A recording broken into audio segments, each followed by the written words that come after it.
Cairo, Seattle. It's time to get schooled with the professor, John Clayton. Welcome to Schooled with the Professor. You know, the StarCap story was a big one several years ago in the National Football League. A lot of players were affected by it. A lot of players had to have good fights to be able to try to clear their name. And one guy that was able to do it is David Vobora, who's been with the Seahawks, drafted by the Rams, has been in the National Football League. And David, first off, the StarCap story was huge because it lasted for several years. I knew Pat Williams very well that was involved in this. And, you know, it was something that it seemed to be somewhat innocent as far as what whether it was a diet pill or whatever it was. But can you explain first off, because you just won the big case of $5.4 million to clear your name from StarCaps. But first, tell everybody what StarCaps was. Yeah, actually, I got to stop you. StarCaps, that was prior to my to my case. So actually, mine was SWAT. But it's funny because Kevin, what they experienced with StarCaps sort of was the beginning of this conversation, which in 2010, when I received a letter that I had failed, I shipped everything in my locker to GS Labs in Tennessee, which is renowned for what they can do to the smallest microbes in testing, and they found that one of those products was tainted. So I went through my process of appealing my suspension, but of course the league stands behind their statement that you're responsible for what's in your body, regardless of the fact that I took the steps of calling the hotline, had multiple conversations before even taking the product. And I understand why they have to do that. So mine was the deer antler spray, which even after being awarded a $5.4 million judgment, those guys surfaced right around when the Ravens were in the Super Bowl. They would try to bring Ray Lewis down in the Super Bowl week. And so, these companies, any press is good press, and they're going to use that to sell their product. And so, latching on to some athletes and saying that this athlete took it and then this athlete tested positive, that's one way that they do their marketing. And it's just unfortunate that athletes get tainted in the process. Well, explain this, because I know there's even a current case going on that's very similar. I mean, out of being protective of yourself, I mean, you literally called a Players Association NFL hotline to say, okay, is this one good? And of course, it gave the approval. So in other words, there's a hotline that's available that players can call, and you think that you're getting, what would be accurate information. So explain that whole process.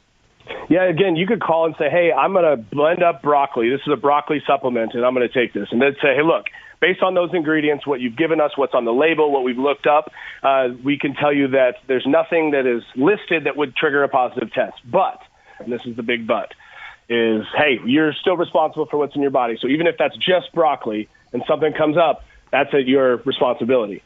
So, again, what do you do about that? How do you change that? Like, what is it? Due diligence is the process. And then how do guys, step into the Wild West, which is the supplement world, and try to decide what they can and can't put in their body? I mean, I felt like I did all the right steps. The hotline told me, hey, there's nothing on the ingredients in this product that would trigger a positive test.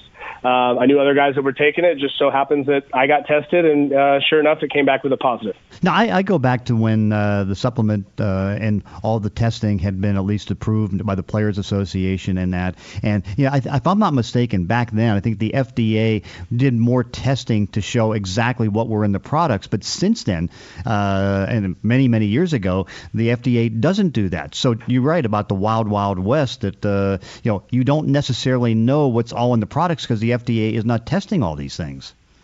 You're exactly right. And then the athletes or the players, they find themselves saying, well, this guy's taking it, and he didn't get in trouble. And so there's this unfortunate sort of gray area. And at the end of the day, man, I think you really just have to know, look, I'm not putting anything into my body that's a foreign supplement, even though people will claim that it's independently tested and that it says that there's nothing in there that could trigger a positive.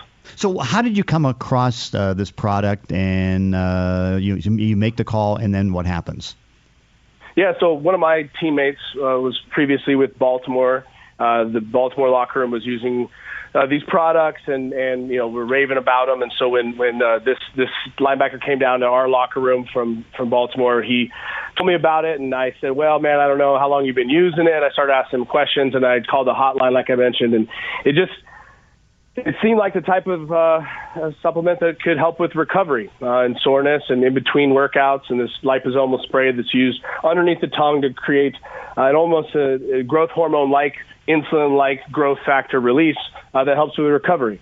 And for me, I didn't even use it more than probably 2 or 3 weeks until I got that drug test, and then it turned out that I was positive. So, instantly when you get that, you say, man, I know I did nothing wrong. Like, it's one thing to be pushing the limits, and I was Mr. Irrelevant, right? Like, I'm carving out my role every single day. It's not like I'm on some multi-million-dollar contract and I have a great job security. I mean, I'm climbing the ladder every day. So I was just someone that used hard work to make sure that I had an edge, and that was really shocking, and it sucks to get labeled as a cheater. And of course, you go through the federal court system, and 2 years later you're exonerated, but that's posted on page 38, not the front page like the initial break. Yeah. In fact, going back to Ray Lewis, because I remember that at the Super Bowl, the deer antler spray that he took, I mean, it did give him a very fast recovery from an injury. Yeah, I mean, that's the theory, right? And a lot of this stuff is just that. It's just theory, and there's this placebo effect, I think, that comes in. And again, that's not to say that isn't advantageous. If you think it works, it works. And so the deer antler side of things, I didn't go into too much. After I got the test back and AGS took me through what they found, essentially it came down to quality control. Again, the actual deer antler substance itself, it may not have anything besides some natural occurrences, but you have these different supplement makers that create product, and they lease time in other people's manufacturers. And who's to say what was, cleaned up, what wasn't cleaned up, what was cross-contaminated in that process?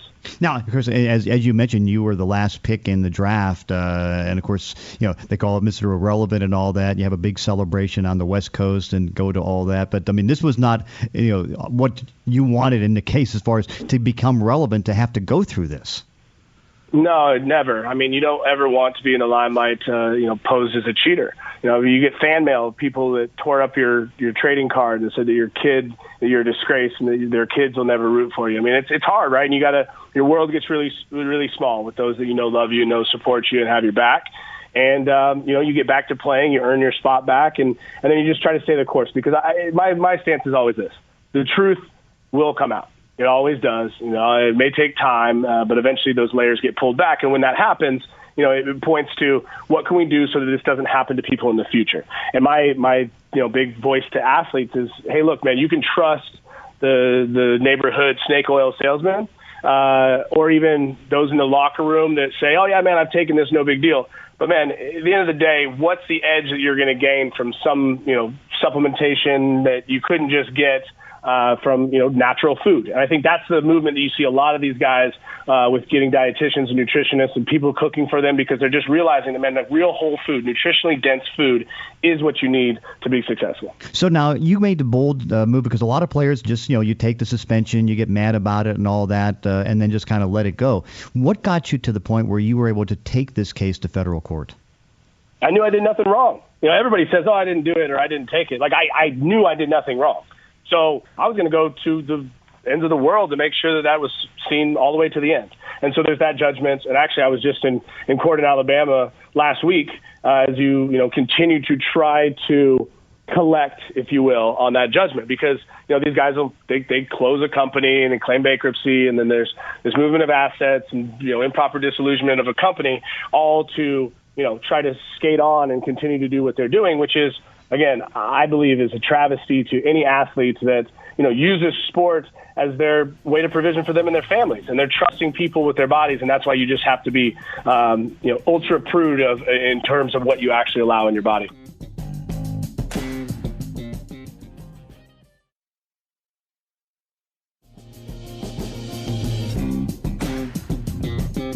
See, and that's the thing that, going back to your case, is the fact that, okay, what did I do wrong? I called a hotline. They've said on the hotline that this seems to be fine. There doesn't seem. Now, again, you don't know what's in that because you're not there making it. I mean, you get this product and you take it, and then now you find out that there was something tainted in that's going to cause that suspension. And that's where the innocence comes out. But how many players have you talked to that just wouldn't take that tact and try to take it to court? Yeah, I had some really great lawyers. I didn't have a lot of money in my pocket to pay them up front, so we were able to create a contingency case, one that we're still actively looking to collect on. Because the bottom line is there was a judgment, there was wrong done. That's what the judgment was honored. in the case of. And, I'm going to make sure, again, is there any pot of gold at the end of this thing? I'm never going to see $5.4 million. People think I'm walking around with that money. It's not going to show up magically. But if I can protect these people or others like them from doing something similar, then that's my stance. Yeah, which I think is a very nice way to do it. Now, the reason you won't be able to collect any of the 5.4 or some of it right now, the company's no longer there?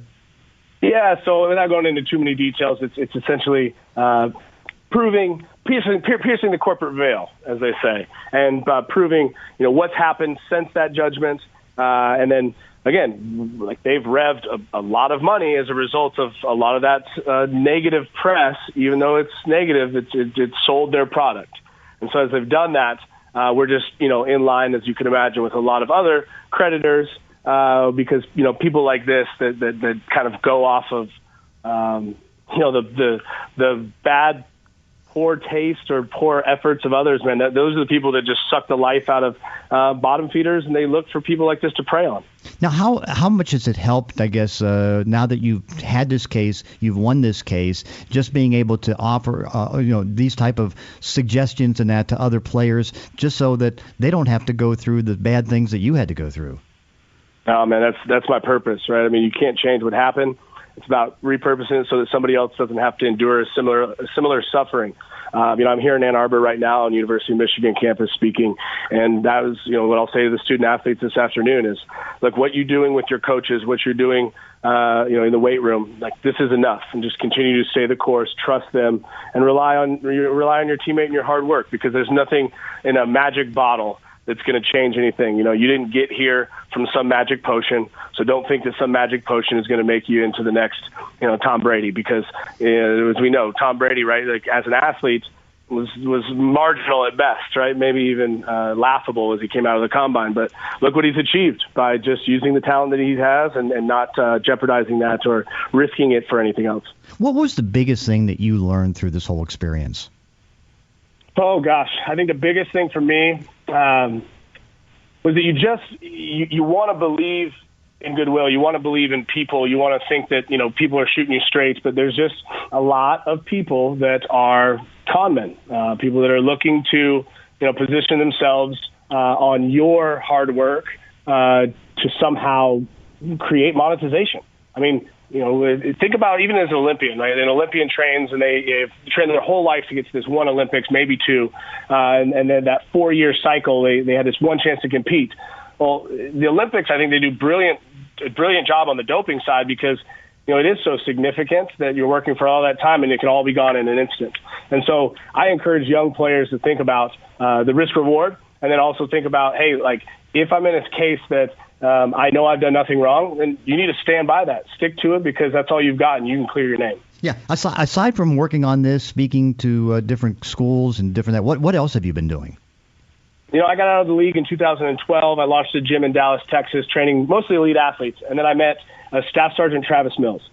He's one of 5 living quadruple amputees. He was blown up in Afghanistan serving our country, lost all 4 limbs in an IED explosion. I'm actually here with one of the triple amputees from my program. I started a nonprofit alongside my for-profit gym to train combat injured veterans, people that have lost limbs, spinal cord injury, because there's one thing synonymous with transitioning athletes and transitioning warriors, if you will, is that the physicality. Your body may look different, but there's an identity crisis as you transition from your craft. You've worked your entire life to become elite at something, and then you're torn from it. And so what is it like then when you have to find a new ridgeline or a new gridiron? And I think there's a lot of healing that happens inside of the gym when you use sort of good pain to push out bad pain. You sort of heal yourself by using constructive habits to replace kind of the fear inside of you when you don't know what your next step is for vocation or for provision. And that, for me, I couldn't just go and use cover 2 knowledge out in the everyday world. I mean, I could coach or I could go scout, but I wanted to start the Adaptive Training Foundation, a nonprofit, to give these guys an opportunity to train for free and train alongside our pro athletes, because both groups get a new lens of perspective based on what the other is accomplishing in the gym. I'll tell you what, David Vobora, I mean, you were relevant on the football field, but what's great to see is after your football career and what you went through with this and what you're doing now, you are even more relevant. Hey, congratulations. Hey, thank you. I'd encourage any of the listeners to go to teamatf.org. Check check out some of the videos, man. It would be a daily dose of awesomeness and motivation to see what these guys, they've lost limbs that are doing in the weight room and beyond as they compete on the mountain and in the Paralympics and Ironman. It's just incredible. Yeah, David, I ask you to do this again, and maybe repeat that so anybody can get on and stream that. Yeah, teamatf.org, or just add Adaptive Training Foundation or myself, David Vobora, on any of the social media, and you're going to see a whole host of different videos and features that we do. Hey, David, thank you so much. Awesome, John. Thank you. That's it for this week's edition of Schooled. You can follow me on Twitter at ClaytonESPN. Thanks for listening. Class dismissed.